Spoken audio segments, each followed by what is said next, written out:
What's up, film fans? Welcome to a new season. Welcome to a new episode. Welcome to Friday the 14th podcast. I am one of your hosts, Juan, and I am joined by the other host, Mr. Fuentes, What's up, guys? Franco. What up? How's everyone's holidays been? You guys have a good holiday? How was Had a the great holiday? holiday. A good holiday season? Yeah, everything was pretty good. I enjoyed spending time with the fam, having a gay old time. Nice. That's what it's all about. But guys, I'm excited. Are you excited? It's a new year. It's a new season. It's a new episode of Friday the 14th podcast. Yes, let's get pumped! We back. Woo, woo, woo! So I'm super excited.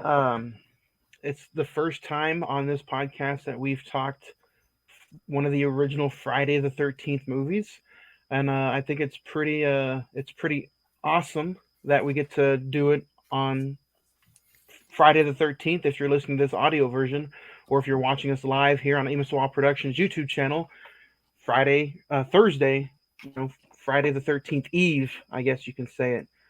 So, I'm super excited. So, Our first time reviewing the OG. All we've done is the 2009 version. I think me, Nick, and I believe Andy was on that one. oof. Yeah, Oof. was that rough? But if this is your first time watching this podcast or listening to it, you guys can check out the social media. The Instagram is all one word / Friday the 14th podcast. Or you can check out all of the social medias at Imasawa Productions on Instagram, YouTube, wherever you have social medias at. Just type that in, and you can have new content almost daily, especially new content weekly.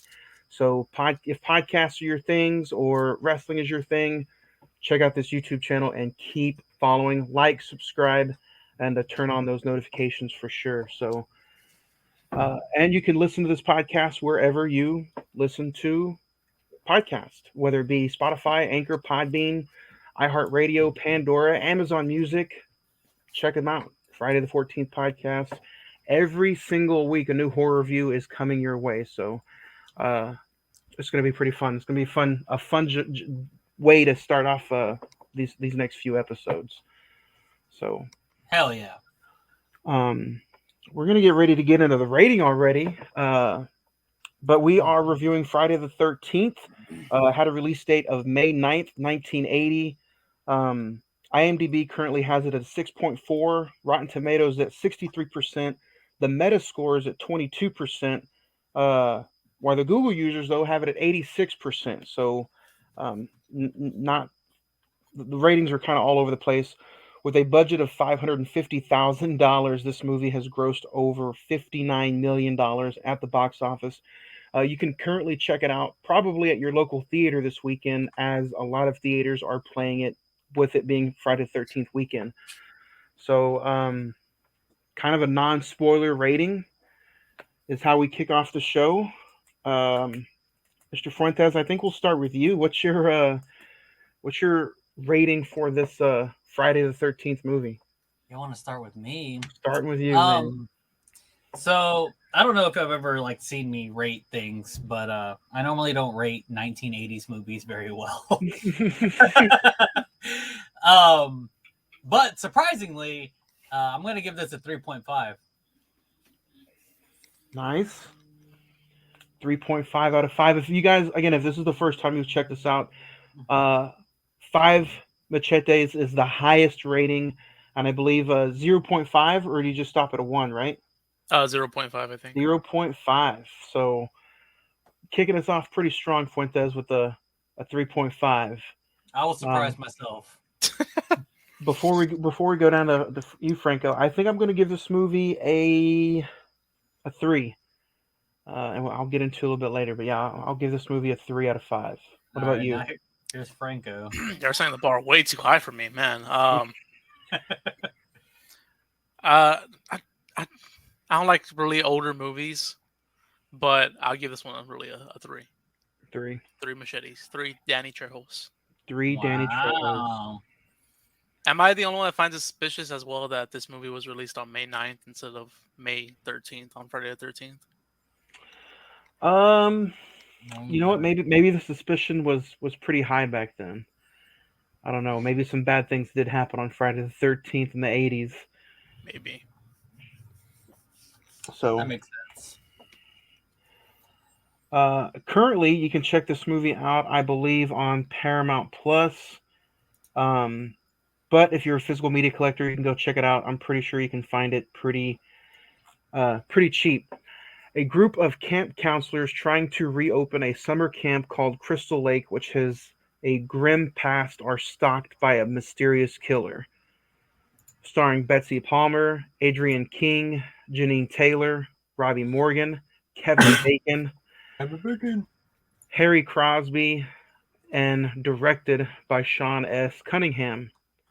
Um, I'm ready to get into it if you guys want to start talking Friday the 13th. Um, so Fuentes, was this the first time watch for you? Have you? I kind of talking to you yesterday over social media. You know, you kind of felt like this was a first time watch. Yeah, actually, I've never watched the original Friday the 13th movie and ever. I don't believe. Like I've seen snippets of it. I mean, um, are we spoiling things at this point for Um, for people who haven't seen it in the last 45 years? yeah, let's go. I mean, like I said, you can check it out on Paramount Plus. Spoiler heavy after this 7 minutes and 19 seconds. So if you have not seen it, go back and check it out. Or let us just spoil the hell out of it for you. But yeah, I mean, I had known about the mother. Obviously, that's a running thing throughout all the Jason Voorhees stuff. But yeah, no, I've never seen the movie. I mean, I was super surprised when I saw Kevin Bacon and realized it was Kevin Bacon. I was like, oh shit, that's the man right there. That's Star Lord's hero, you Take know. home. Um, but no, yeah, it was a first time watch, and I enjoyed it for the Enjoyed most it. part. What about you, Franco? Have you seen this before? I have not. It's a first time watch as well. Whenever he put in the chat Kevin Bacon, I was like, who? Because I don't know who Kevin What? Bacon is. All I know is Footloose. That's the only movie I know. Kevin That's Bacon. that's all you need to know him I by. still have not seen Footloose either. I just know he's in Footloose. Isn't he in Tremors? Isn't he like one of the main guys? Yeah, he's in Tremors, Stir of Echoes. He's Kevin Bacon is Kevin Bacon. We'll put it that way. I mean, Um, one of my favorite rappers made a whole rap album that was called Free Basin with Kevin Bacon. Like, Who's the anyway, rap artist? Jaron Benton. I'm kind of excited now about this conversation because this is like probably the umpteenth time. I don't know. I've seen this movie.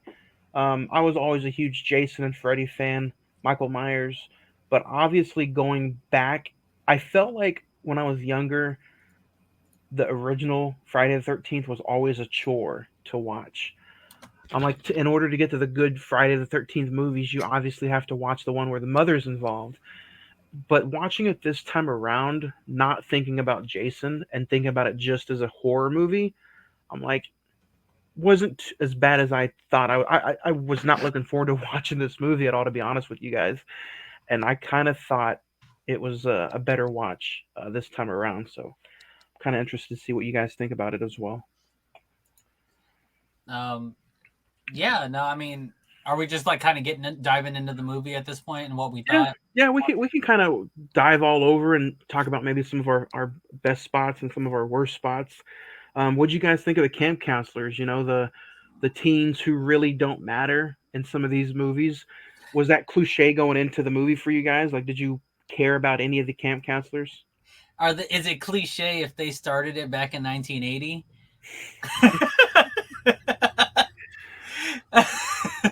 I mean, it's like the originators of this type of like movie stuff, back in the day. I mean, they were the campy things that people are like, oh, it's so cliche with all these groups of teenagers and they're all getting killed by a murderer. Like, yeah, this is where it started, right here.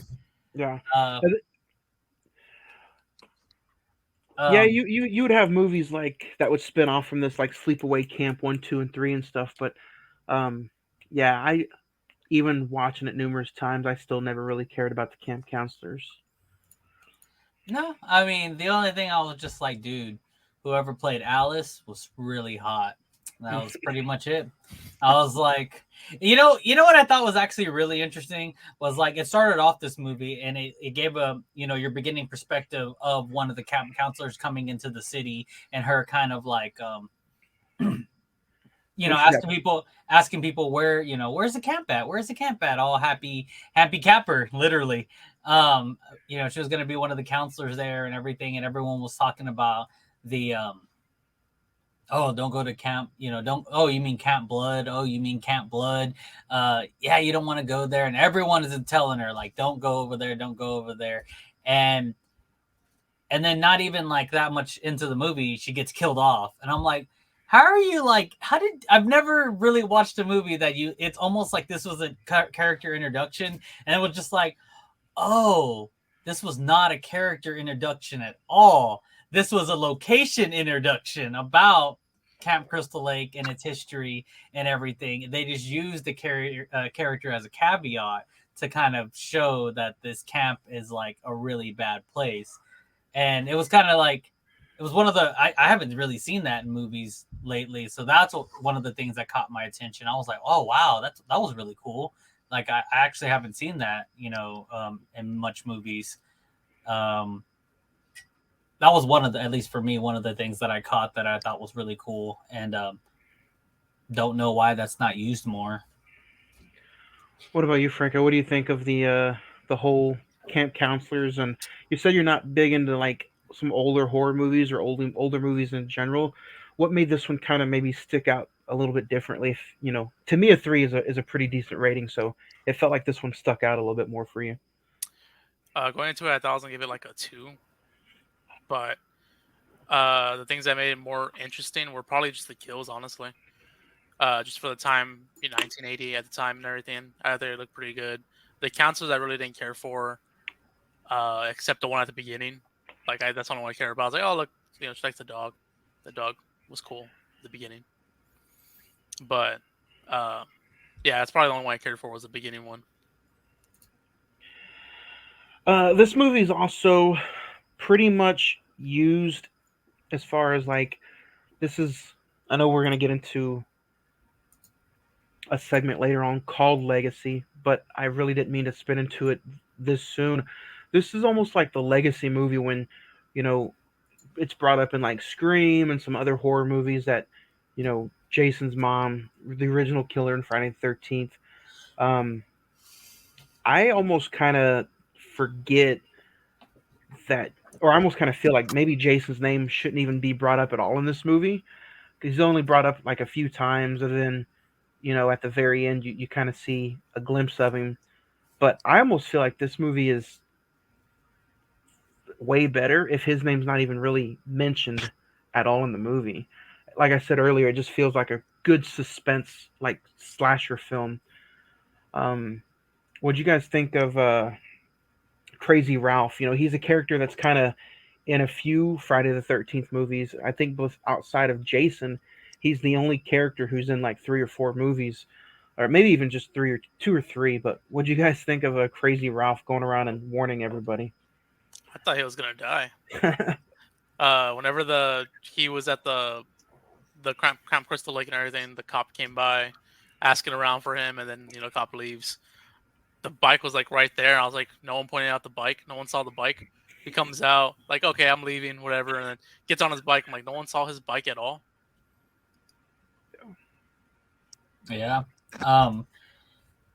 Actually, I mean, now that I think about it, I don't think I've really ever seen that many. If I watched any of these Friday the 13th movies, they were all when I was younger, and I don't remember any of them whatsoever. So I don't remember Crazy Ralph. And he kind of just seemed like a very unimportant character to me. He was just a scare kind of forewarning character, and that was kind of it. Just didn't really. He gets his later on in the franchise. Speaking of franchise, did this movie make you guys want to watch any of the other ones? Maybe want to watch part 2 just to see Jason's story because there was no, does like the backstory to it, but like no real backstory. Just like mentioning it. And I mean, the ending, Jason came out and attacked her, I guess. But maybe want to watch part 2 just to see what's going on. But that's about it. Well, you Fuentes, did it make you want to watch any of like the other films? Not particularly. I guess when you the way you mentioned it in the beginning, I think is like the perfect way to mention this movie. Like, it's not really part of the Friday the 13th franchise, except for the fact that the mother's there. It's a really good standalone kind of slasher. Like, if you don't mention Jason whatsoever, it's just a camp slasher flick. And if you just kind of imagined it ending right there, I don't think I'd have a problem with that in my Hmm. head. Like, it's just like, okay, that's it. No more Friday the 13th movies. Like, that was it, one and done, good. And I would have been like, yeah, that was a good movie. Um, it's not the same, like you said. Like, it's not. You just don't mention Jason's name, and it's not a Jason movie. It's not a. I mean, and that's like exactly what I just said. That's part of the legacy that Yeah. we're probably going to talk about later. Friday the 13th. We don't just call it Friday the 13th. It's literally called by other people the Jason movie, a Jason movie, the Jason movies, and this one has no Jason besides him jumping out at the end and stuff. Like, this isn't a Jason movie. This is its own movie. So really, nothing about it makes me want to see the next one. That's doable. That's a pretty good way of putting it. Um, you also have some the iconic, Friday the 13th chants or whispers or score that's in this movie, um, which is kind of hard to also not put a stamp on. It's hard to believe that this movie is like to some considered an all-time classic. Um, but then it's like you watch it and you're kind of like left in awe of like I don't see what's so classic about it. Did you guys have like a scene in particular that kind of led you to think that this movie may not be as good as anybody puts it? Like the way it kicked off, maybe, with the whole kumbaya at the beginning of the movie, and then leading into your camp counselors, um, and then really when you see like, I don't know, I just feel like, at least for me, the reason I gave this movie a three, I feel like the first maybe 30 minutes is a little forgettable. I don't know. Some people feel like maybe we should go higher. You know, I don't know. I think once you get into the killings and everything, it starts getting more enjoyable. But I did enjoy the beginning, the opening scene with the camp counselors, and then the killing the two. But yeah, the other stuff with I forgot her name, the first one that dies. But Oh, um, yeah, the first one that gets groped on by the truck driver. yeah, I saw that too. I was like, I pointed that out to my wife. But yeah, I think her scenes for the most part are kind of forgettable. But once you get into the killings, it's more memorable. Yeah. For me, it's a 1980s movie, man. I take everything with a grain of salt. It's so hard to not like.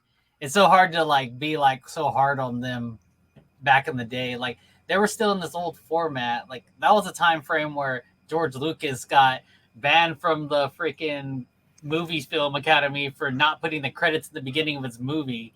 Like, it was just such a dry time sometimes for movie creators that I just was like surprised that anything good came out of 1950.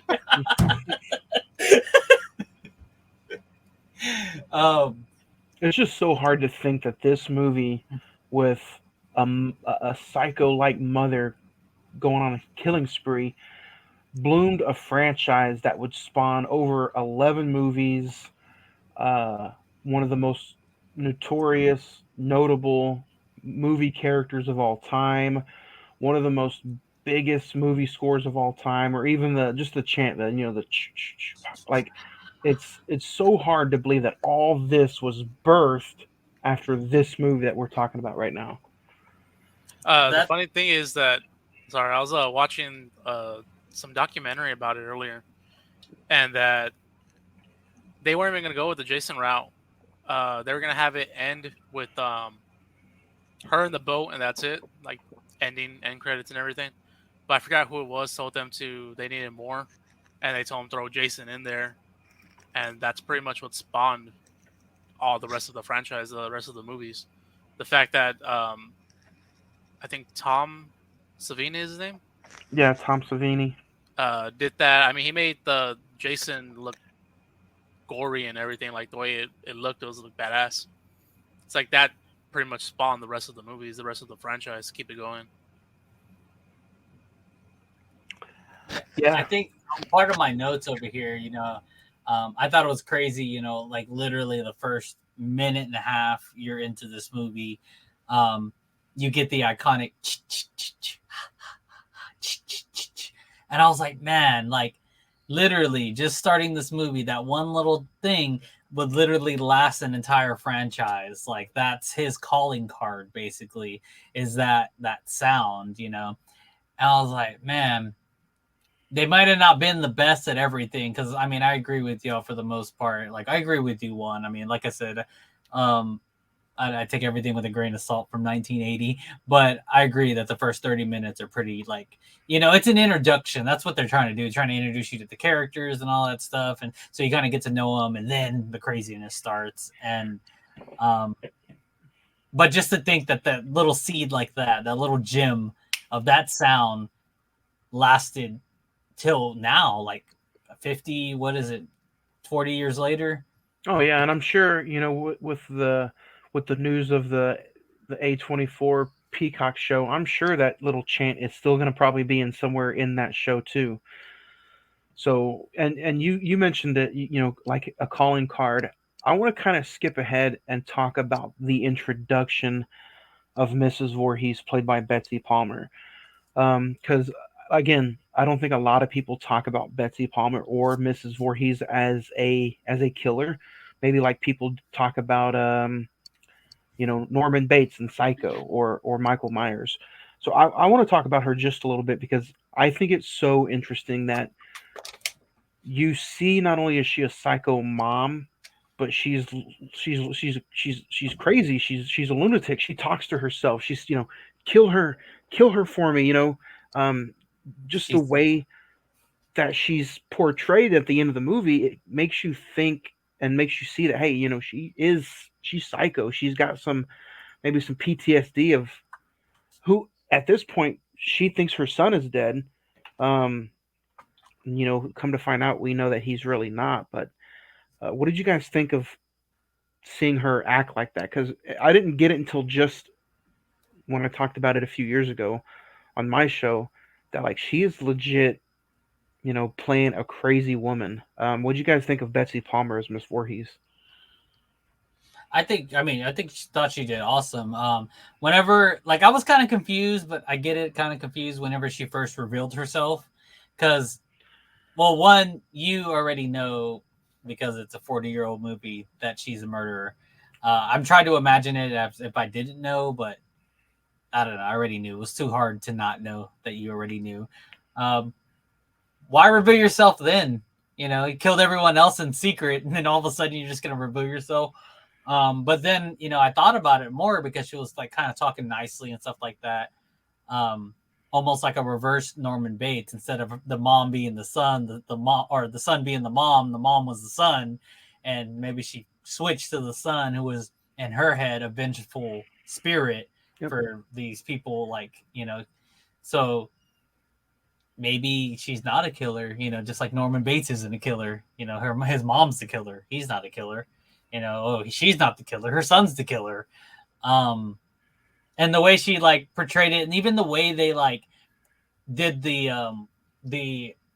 opacity, what do you call it, the fade of her going like kill him, mommy, kill him, Oh, it's like kind of going through the screen like back and forth, like kill him for me, kill him. I was like, wow, that's like kind of creepy and kind of cool. Like I can see if I was watching this back in 1980, like how I'd be like, wow, that's kind of creepy, that's cool little video effect. It's like kind of gets stuck in your head.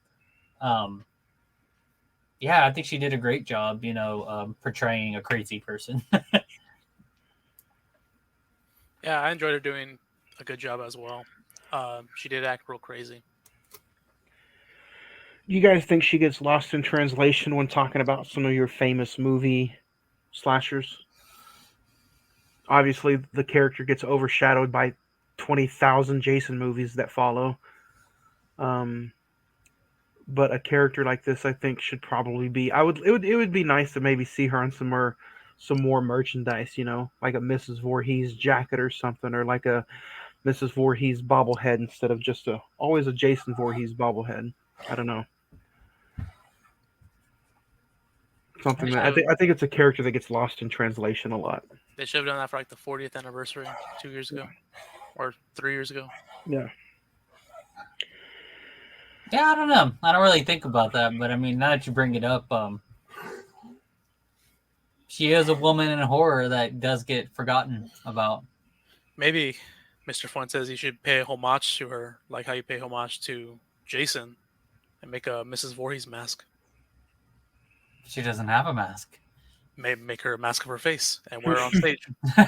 Just wear a wig and and a nice knitted sweater. There you go. Um, What about the way she went out? Did you guys like the way Mrs. Voorhees was hacked and the hereditary beheaded? oh, Well, I liked it. I was very upset that they didn't portray how strong this woman really was in real life, like carrying bodies all the time and just like throwing them in her Jeep and how clean she kept herself. You have to like really have some precision when you do that stuff. Like this lady was buff. Like she could have manhandled that Alice like easily, but nope, she was just a normal woman when it came down to it, the fight scenes, and it's like, nah, man, her one arm could have tossed Alice across the entire freaking cabin. Guaranteed, but they didn't even show that. If I was watching this movie for the first time, my guess on who the killer would have been the lunch lady look like the lunch lady looking person that's serving the pie and the coffee in the diner towards the end of the movie. Mrs. You know, Trunchbull. I was like, if I hadn't seen this movie, if I hadn't already known that she was a killer, I would have thought it was the second to last person who died. Peter or I think Steve his name was Christie. I think his name was Bill. Are you talking about the guy who ate at the diner or who had the coffee at the diner? No, no, no. The guy who ran out to go check the generator. Oh yeah, that was Bill. Yeah, I would have thought it was him because you hadn't seen him like together with anyone during those times, and he kind of was like around. Well, same Uh, thing. Same thing though with Mr. Christie, the guy in the yellow slicker with the glasses. Yeah, but no, he was away already. Yeah, So and if people away. but you knew My that. guess Like, would have been him. I was like, where'd he go? I thought he died. But yeah. yeah, he did eventually die. But yeah, then you kind of throw this character in, and I think that's what was kind of like, I don't want to say crazy, but like you have to imagine that the killer was either one of the townspeople that you already met in the beginning of the movie, or one of the camp counselors themselves. But then it was this random person that it wasn't even part of the factor of guessing who the killer was going to be. She just came out of nowhere, and it happened to be Jason's mother, which you don't even, I mean, you hear what little snippets. Oh, the boy that drowned, and then after that, someone, you never would have thought it was the boy that drowned the mother right from the beginning. Like there was no clues into that whatsoever, which is why she had to reveal herself and tell her story, or else you would have never known who this woman was. Has she been killing everybody since like what was it, 58? Yeah, since that first. That's I what it think seemed like. whenever the very first scene of that movie, that was 58, right? Yeah. Yeah. I think that was the year or two after Jason had drowned. Yeah, because I think Jason drowned 57. Yeah. That's the reason she was so strong. She'd been doing it for so many years. And then you have the whole Camp Blood thing. What do you guys think of? So you guys kind of like the way she went out, I guess. I didn't mind her beheading. I think that was the only way you can probably kill somebody off like that back in the day. A nice little beheading. I guess to kind of get you to think that, hey, it's over. We can move on. But then you have Jason coming out from under the lake. What'd you guys think of that? Your first glimpse of Jason. I thought it looked good. Tom Savini did real good on the whatever prosthetics and all that. I thought it really looked good. Made it memorable.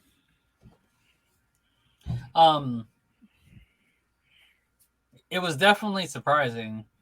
I mean, I expected it. I already seen that shot before, or clip before.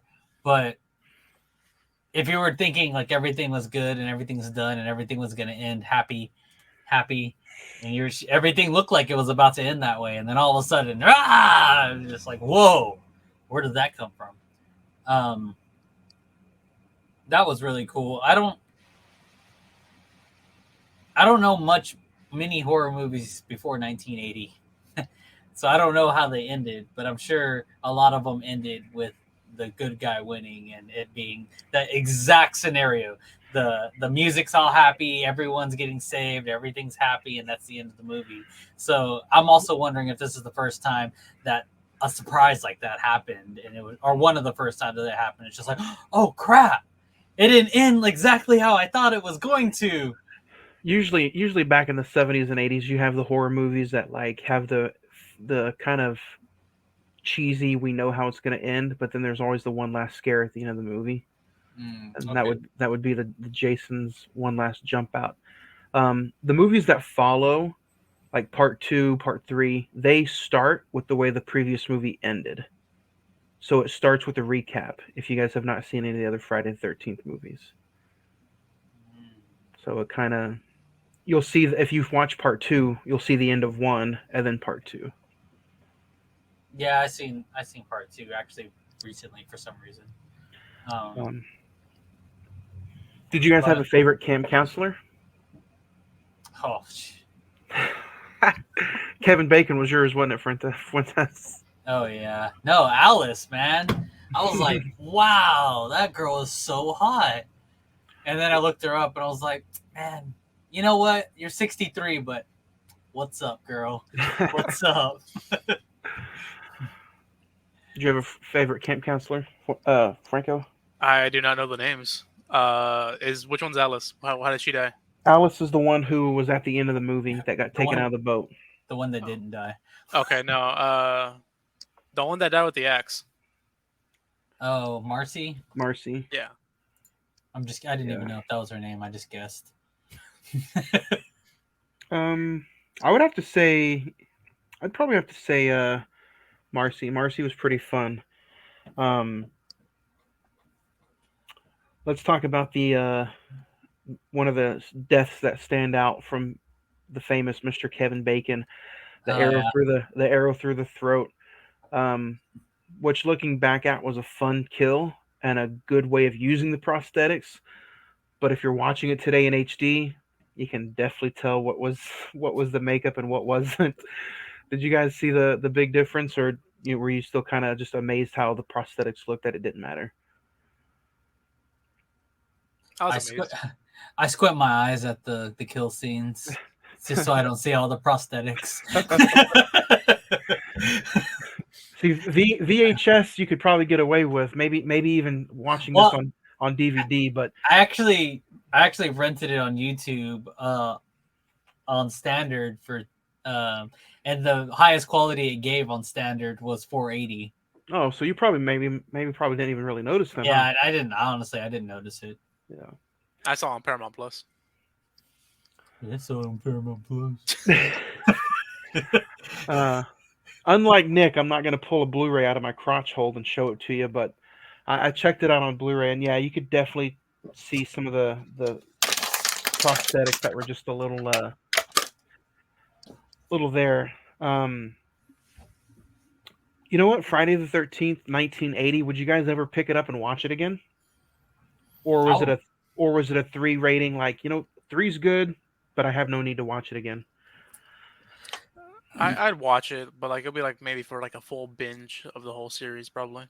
Same. I gave it a 3.5 because I would watch it again. Not like a whole bunch or something, but I'll probably watch it again just to kind of like see, just to kind of see the movie again, maybe see something I missed or just what I liked about it. But if a friend or someone would have been like, "Hey, we should watch the old Friday the 13th," I'd be like, "Yeah, dude, yeah, we should watch it right now. Yeah, let's do it." I wouldn't definitely hesitate and be like, "Nah, let's watch this instead." Hey, Fuentes, let's watch Friday the 13th. Let's do it right Yeah. now, tomorrow. There was something I wanted to point it out that I thought was like one of the coolest things that happened in the movie to me.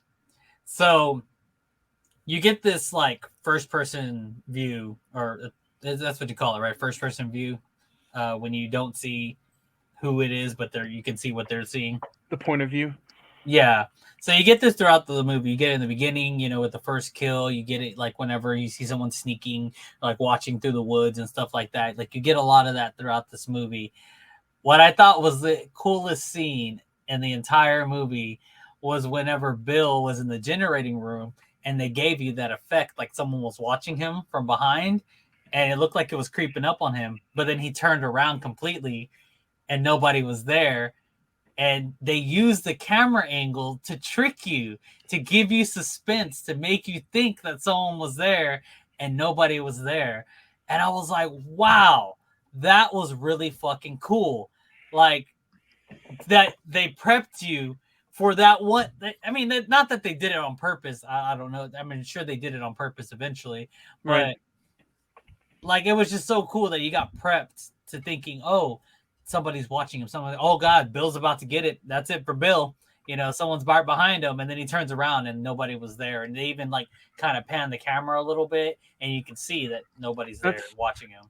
That's probably one of the best things I could say about like 70s and 80s horror movies is the point of view camera angles, or those camera angles in general, especially on a $55,000 budget, like, or I mean a $550,000 budget. It's almost like, yeah, we can use the camera angle, point it this way. You don't have to have any really lighting, you don't have to have any actors, you can just use the camera angle. um that's a good point out. I really like you bringing that up because it's just like, man, they don't do that today in certain movies because they like, oh, we have a $2 million budget, we need to use every single dollar and penny that's worth. But yeah, that's a good bring up. Yeah, no, I thought that was really cool, and I thought what was really funny was that some of the scenes with the characters, they look really old. Not like old, but you can tell like it's a 1980s movie, like when you see the actors together. But then they would do like random like scenery shots, and I was like, dude, this is actually like really good scenery shots. It's like I'm watching National Geographic right now. And then like all of a sudden you get back over here, I was like, why do these scenery shots look like they're high grade, nice scenery shots? And then you go back to the ones with characters and you're like, it looks lesser for some reason. I don't know why.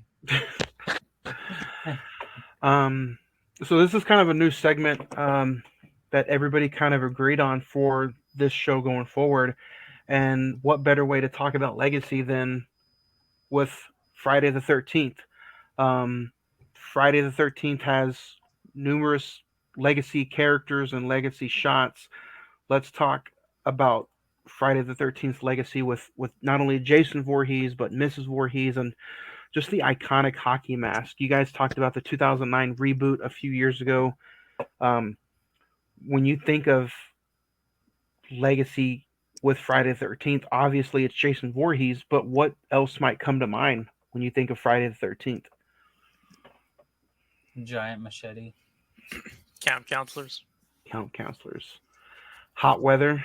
Sleeping bags. Sex. Thank you for pointing it out. I want to kind of talk about that for a minute because, like, these birds and the bees, I'm here for you, man. these movies pointed out. These movies pointed out so much to where, if it's obvious, the one thing you're going to get in a Jason movie from this point on is going to be tits, killings, booze, and hopefully some pretty cool kill shots. But this movie, like we said, was kind of the first of its kind, but would spawn off a whole mess of this guy right here. If you're watching us on Imaswap Productions YouTube channel, you see Jason in every shape and every form from probably all 12 to 13 movies. I mean, when we talk about legacy, and Franco, you can bring up maybe the idea of a legacy with this segment, but I think it's a perfect time with this franchise. It's kind of hard not to talk about Jason 24/7, even if we're talking the one where his mom's the killer. So, and I think this segment would be fun. Like, you know, if you talk about a movie like Megan, which we're talking about in a few weeks on January 26th, when you think of legacy, obviously you don't think of Megan the character, but you probably think of other doll like horror movies that are out there. Billy the Puppet. Yeah. So this legacy, Slappy. Slappy's one. So this legacy segment I think is going to be fun for all of us, and this isn't really like this is almost like an introduction of the segment. So like in future episodes, we'll all have a little bit more of a understanding of what this legacy to the character or to the franchise or to the movie in general. It doesn't have to be a franchise at all, like we talked about with Megan. Um, what about you, Fuentes? When you think of like just legacy in general with Friday the 13th, you said Machete, um, Jason, Camp Counselors. I really do think this franchise. Do you guys think this franchise is overdone? I mean, yes and no. Like all the horror icons are overdone, but I mean, people still want it. I So mean, no. Michael Myers just got done getting a trilogy that grossed over $1 billion with all three films together at the box office. Are you guys wanting to see something like that happen with the Friday the 13th franchise? We don't need five or six more movies, but maybe two or three and with a good quality Jason story. I'd watch it. I think that'd be cool. And like Franco kind of said, we want like people want it. Like Jason, Freddy, and like Michael Myers, probably the top three I can really think of off the top of my head are like the ones that people when people make remakes or talk about remakes, like that's the ones that people are just like, I hope they do it right. I hope they do it proper. I want to go see it. I want to like check it out because everyone wants this. Everyone wants more of it. So, Um, with that being said, do you guys think that murder mysteries and real life horror stories like Dahmer, do you guys think that might have like kind of ruined people's hopes for you know, people want more now of that real life murder mystery stuff with like Dahmer and that gross, gruesome kind of stuff. Could you see some more people want that in their movies and TV shows than a fictional character?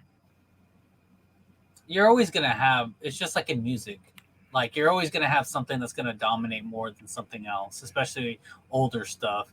But like right now, it's live reality, killers and things like that, and their legacies. um, but people are always gonna want this, and the reason it's probably not as big is because, like you said, like we're playing off remakes. We're playing off trying to make something that's older, newer. This is kind of the new hot thing, and after this is going to be another new hot thing. After that, it's going to be another. At some point it was video camera, Paranormal Activity, Blair Witch Project, stuff like that. That was the hot thing at that time. Um, I just kind of feel the longer it gets, people are going to forget about Jason, and people are going to forget, almost like Texas Chainsaw Massacre. People kind of forgot about Leatherface, and then that god awful movie came out on Netflix, and it kind of just still lost people's interest. Like I feel like the more years go by, if a Friday the 13th movie does come out, I don't think it'll have that big of an impact like Halloween did. no, when you say it like that, you're right. It's never going to have the legacy it did have. At some point, it is going to dwindle. It is going to go away, and it's not going to. We're always going to want more, like Franco said, but it's never going to satisfy. It's never going to happen. We're never going to get more. This is it. Jason's peaked. Especially like Nightmare on Elm Street, and just talking about another legacy in general. No one's going to accept that Robert Englund isn't going to be Freddy Krueger. Yeah, It's just it. Freddy's dead. Yeah. Um, And luckily with Jason, we have, he had this mask that he wore all the time and he was disfigured. So, we can get someone else to play Jason, but are we going to accept him into our new world? Yeah. Before we go on to the next segment, do you guys want to name a favorite scene from the original Friday the 13th before we move on? I had a favorite kill, Favorite kill? and that was definitely the axe through the face. Axe to the face. If I couldn't pick Mrs. Voorhees, I will just say Kevin Bacon's death. Arrow through the throat.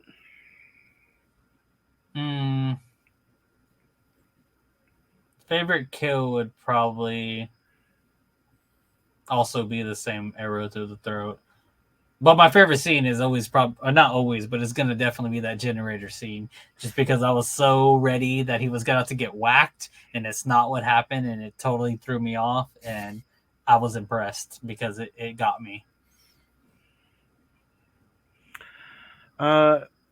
So if you guys want to mention or talk about your favorite scenes or favorite kills from the original Friday the 13th, don't forget you can send a message or hit up the comments on here on the Emo Swap Productions YouTube channel. Visit the Instagram / Friday the 14th podcast or all the social media at Emo Swap Productions. Let us know. Let everybody know your rating for Friday the 13th, and let us know your favorite kill from Friday the 13th. I think that would be fun to get some people's views. And again, if you have not seen this movie, Paramount Plus, go check it up. I know everybody out there has Paramount Plus. Go check it out.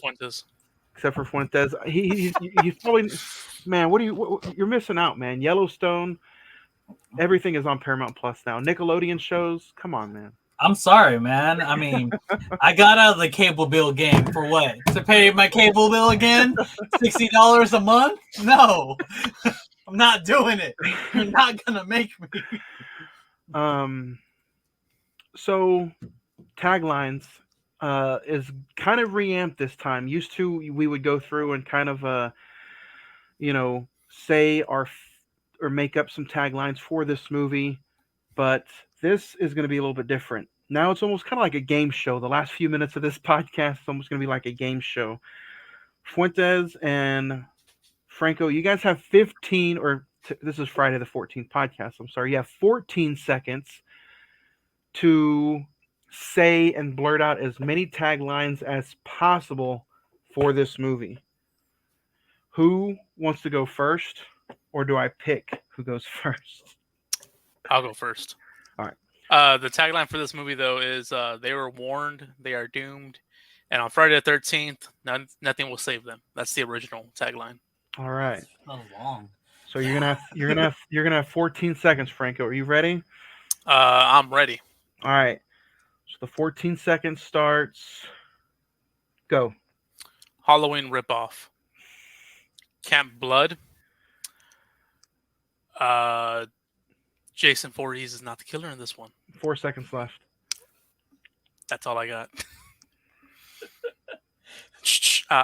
Nice. That's pretty good. All right, Fuentes, you're next. All right, I'm ready. 14 seconds and taglines. Go. Friday the 13th. Blood, sex, and murder. Friday the 13th. Jason isn't in this movie? Friday the 13th. Wait, Jason's mom's in this movie? Time.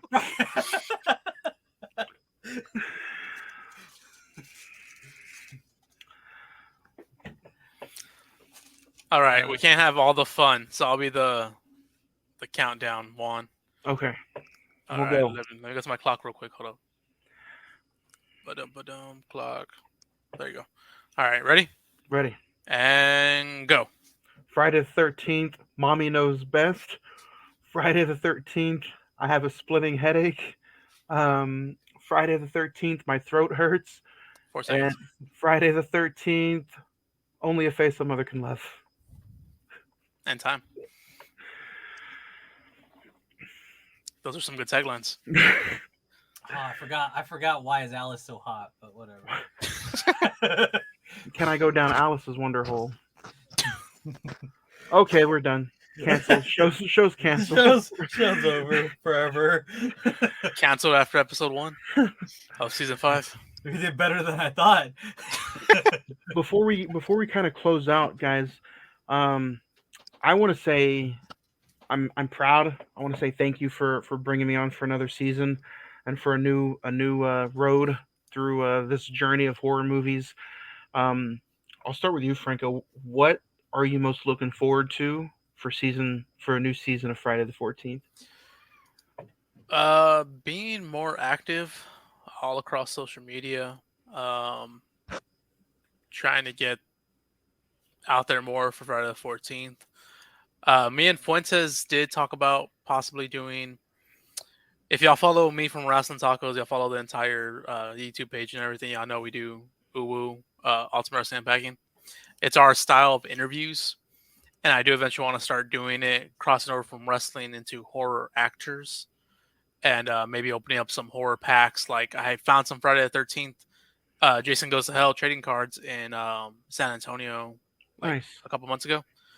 And the Crow, I still haven't opened those. I have the Crow, so I do want to open some like horror things. Like there's a convention in San Antonio that runs like every month, and it's always like horror style little convention, I guess.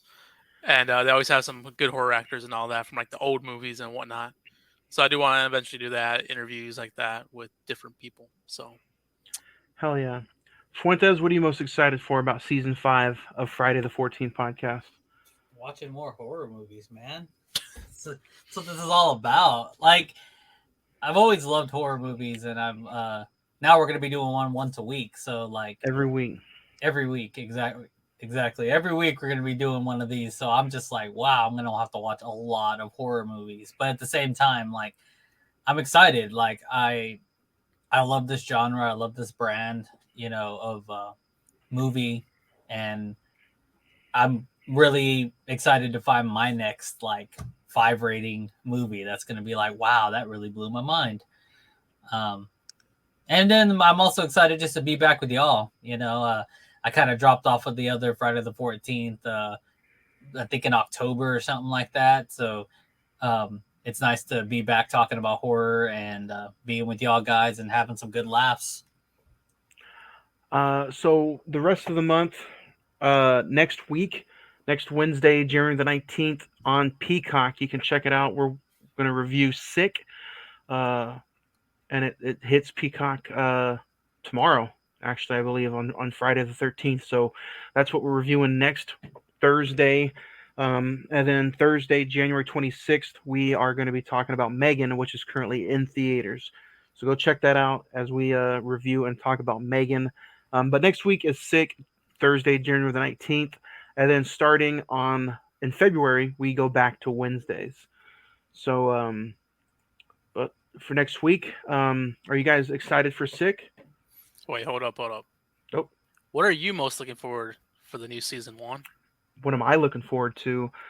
I'm looking forward to a great conversation with you guys every single week, different horror movies, and I'm looking forward to getting out of my comfort zone. Some of my most favorite episodes on this podcast last year was on horror movies that I had never even heard of, and on some that I couldn't even just random movies that I've heard and seen but never talked about again or never seen again. So I'm most looking forward to just getting out of my comfort zone and watching something that I have never seen before. Those are always the most fun and exciting conversations and episodes. So that's what I'm looking forward to. And getting back into it with you, great guys. B horror is the best horror. B horror. But yes, I am looking forward to watching Sick. It looks like a good movie. I saw the trailer. I think I saw it like last week on TikTok, and I was like, "Huh, this is a good movie to review." And then we switched up some days. I was like, "Okay, this is the perfect time to review it then." Yeah. I haven't seen nothing about it. I literally know nothing about it. I sent you the trailer. Yeah, I know. I didn't watch it. Oh, So I know nothing about this movie. So I'm going into it blind. But, I mean, if Franco likes it, I'm sure I'm going to enjoy it. I haven't watched it. I'm just saying that. If Franco liked the trailer, I'm sure I'm gonna enjoy. Maybe. Nice. Does anybody else want to add or plug anything in before we head out of here? Follow us on social media. Pay attention to when we post, and that's pretty much it. This Monday, catch Cine-Men Movie Podcast as I review The Menu, which is not a horror movie, but kind of a horror movie, I suppose. I don't know. I don't know what genre it is. It's out there. It's on the genre of it's going to leave you a little unsettling. I've seen some of the trailers, but I've not seen the movie yet. But it's on HBO Max. But yeah, like Fuentes said and Franco said, social media, Instagram, Friday the 14th podcast. Share, like, subscribe to the YouTube channel, Emaswal Productions. Turn on those notifications. That way, as soon as one of these episodes come on YouTube, you don't have to wait for the audio. You can watch all of these pretty faces every single Wednesday and Thursday, 6 p.m. But until next Thursday, guys, I think it's time we go celebrate Friday the 13th. Don't forget that Friday the 13th marathon. Go check it out. It's going to be all over TV. I don't have anything else for it. You guys have anything? Nope. Just have a happy Friday the 13th. Don't die. Peace, love, tacos. Next Thursday.